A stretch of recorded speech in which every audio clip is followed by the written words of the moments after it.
മനുഷ്യന്റെ ആത്മാവിൽ കുടികൊള്ളുന്ന ഈശ്വരവിശ്വാസവും അവന്റെ ഉപബോധ മനസ്സും തമ്മിൽ പലപ്പോഴും ഒരു വടംവലി ഉള്ളിന്റെ ഉള്ളിൽ നടത്താറില്ലേ? മാന്നാർ കുരട്ടിക്കാട് പാട്ടമ്പലത്തിലെ ആറ്റിൽച്ചാട്ടം എന്ന ചടങ്ങ് കണ്ടപ്പോൾ എനിക്കും അതാണ് തോന്നിയത്.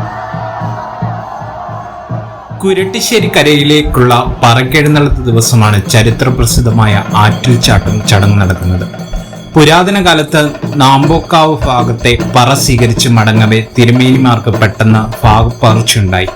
നേരെ വടക്കോട്ട് ഓടാൻ തുടങ്ങി. പരിഭ്രാന്തരായ ജനങ്ങൾ ഭഗവതിക്ക് മുമ്പിൽ കയറി നിന്ന് കൈകോർത്ത് തടയുകയും പലവട്ടം വലഭേദിച്ച് കടക്കാൻ നടത്തിയ ശ്രമം പരാജയപ്പെട്ടപ്പോൾ നിരാശപ്പെട്ട് ഭഗവതി തിരിഞ്ഞോടുകയുമാണ് ഉണ്ടായത്. തുടർന്ന് മാന്നാറിലെ പ്രാചീനവും പ്രശസ്തവുമായ കോന്നാത്ത് കുടുംബത്തിന്റെ പൂമുഖത്ത് കയറി വിശ്രമിച്ചു. ഭഗവതിയെ അനുനയിപ്പിച്ച നാട്ടുകാർക്ക് ഊഷ്മളമായ സ്വീകരണമാണ് കുടുംബത്തിലെ കാർന്നവർ നൽകിയത്.